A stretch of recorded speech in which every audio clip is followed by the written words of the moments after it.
İqtisadi zonada hörmətli tamaşaçılar, ölkədə xüsusilə paytaxt Bakıda mənzil bazarındakı aktivlik daşınmaz əmlakın sənədləşdirilməsinə tələbi də artırır və təbii olaraq üzərində mülkiyyət hüququ dövlət qeydiyyatına alınan mənzil sahibləri sığorta, girov, alqı-satqı kimi proseslərdə də rahat iştirak edə bilirlər və hüquqlarından da daha etibarlı istifadə etmək imkanını qazanırlar. Bu çıxarışın alınması üçün tələb olunan sənədlər bəs hansılardır və bu çox mənzilli binalardakı qarajlara dair çıxarışın, yəni mülkiyyət sənədinin əldə edilməsi mümkündürmü?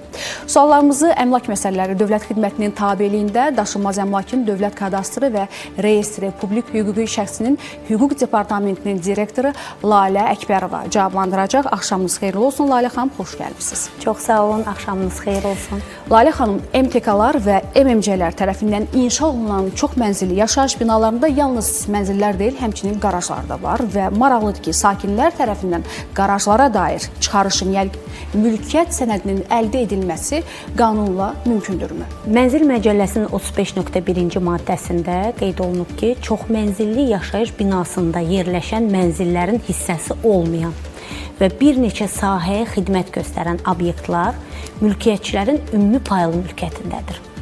Və əgər qarajlar istismara icazə sənədində qeyri-yaşayış sahəsi kimi öz əksini tapmırsa və ümumi istifadədə yerləşirsə, həmin qarajların özəlləşdirilməsi mümkün deyil. Qanunvericilikdə nəzərdə tutulmayıb.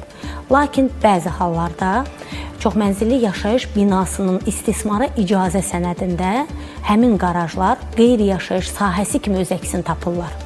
Belə olduğu halda vətəndaşlar protokoldan çıxarış və maliyyə arayışı ilə müraciət etdikdə həmin qeyri-yaşayış sahələri üzərində mülkiyyət hüquqlarının qeydiyyata alınması təmin edilir. Daha sadə dildə desək, gördüyümüz və bildiyimiz qarajlar, çoxmənzilli yaşayış binasının alt hissəsi, misal üçün və ya birinci mərtəbəsində yerləşir.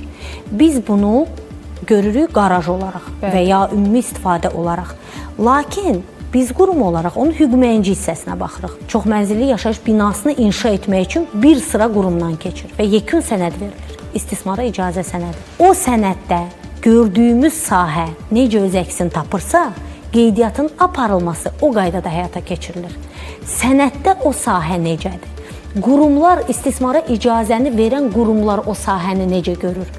Əgər qeyri-yaşayış sahəsi kimi görürsə, qeydiyyatın aparılması təmin edilir. Ümumi istifadədə olan yer kimi tanıyıbsa, görübsə, o halda qeydiyyatın aparılması mümkün olunur. Aydın Lalə xanım, və yenə də MTK-lar və MMC-lər tərəfindən inşa olunan bu çox mənzilli yaşayış binalarında yerləşən mənzillərin üzərində mülkiyyət hüququnun qeydiyyata alınması üçün tələb olunan sənədlər var. Bugün bu sənədlər toplusu hansılardır? Hansı sənədlərlə müraciət olunmalıdır? İlk öncə çoxmənzilli yaşayış binasının istismara icazə sənədi olmalıdır. Əgər çoxmənzilli yaşayış binasının istismara icazə sənədi mövcuddursa, vətəndaş tərəfindən MTK-nın ümumi yığıncağın protokolu və maliyyə arayışı təqdim edildikdə qeydiyyatın aparılması təmin edilir. Bu MTK-lara aid olan hissələrdir. MMC və ya digər fiziki hüquqi şəxslər tərəfindən inşa edilmiş binadırsa, istismara icazə sənədi alınır. Sadaladığım MMC və ya digər fiziki hüquqi şəxslər ilk öncə çıxarışı öz adına alır, vətəndaşlara notarial qaydada bağlanmış alqı-satqı müqaviləsi əsasında satır. Və vətəndaş alqı-satqı müqaviləsini təqdim etdikdə hüquqların dövlət qeydiyyatına alınması təmin edilir. Yəni MTK ilə MMC-nin, MMC da deməyək, bir tək MMC deyil, MMC və ya digər fiziki hüquqi şəxslər tərəfindən inşa edilmiş bir tək MTK-dır istisna. MTK protokoldan çıxarış və maliyyə arayışı əsasında hüquqları ötürür vətəndaşlara.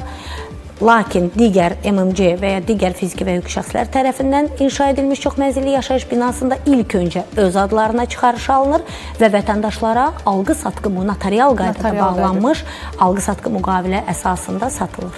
Bəs Lalə xanım, Sovet dönəmində inşa olunan və hazırda Dövlət Mənzil Fonduna aid olunan mənzillərimiz də Bakıda var. Bu mənzillərin qeydiyyatı üçün tələb olunan sənədlər hansılardır? Burada bir fərq varmı?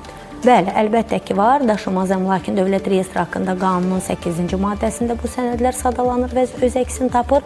Bu, yerli icra hakimiyyəti orqanları tərəfindən 2009-cu il oktyabrın 1-nədək verilmiş sərəncam, order və ya kirayə müqaviləsi təqdim edilməlidir vətəndaş tərəfindən. Mənzil İstismar Təşkilatı tərəfindən forma 2 arayışı təqdim edilir. Onların əsasında hüquqların dövlət qeydiyyatına alınması təmin edilir. Çoxdurmu belə mənzillər ümumiyyətlə hal-hazırda? Bəli, əlbəttə, sözsüz ki, çox hissəsi artıq qeydiyyata alınıb. Lakin yenə də müraciətlər mövcuddur. Bəli. Əgər misal üçün bu Sovet dövrünə aid olan mənzillərinə təbii ki, söhbət gedir, bu təqdim etmək üçün sənəd yoxdursa, itibsə və yaxud yararsız hala düşübsə, bu zaman vətəndaş nə etməlidir? Onun hansı hüququ var? Vətəndaşlar arxivə müraciət edir. Milli Arxiv İdarəsinin Asan Xidmət Mərkəzində yerləşən arxiv bölməsinə müraciət edirlər və kök sənədləri əldə edib bizə müraciət edə bilərlər. Aydın Lalə xanım, hər hansı bir tövsiyəniz varmı bu məsələlərlə bağlı vətəndaşlara?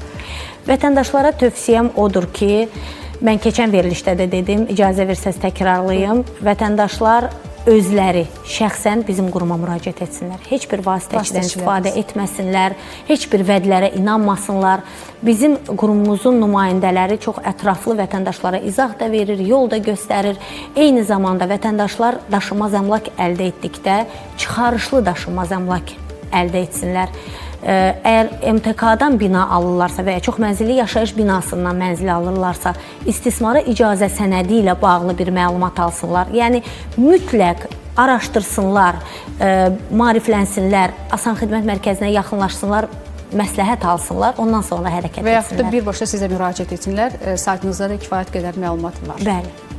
Aydındır. Çox təşəkkür edirik Lalə xanım, minnətdarıq studiyamıza gəldiyiniz üçün və sizlə sağollaşırıq. Təşəkkür edirəm.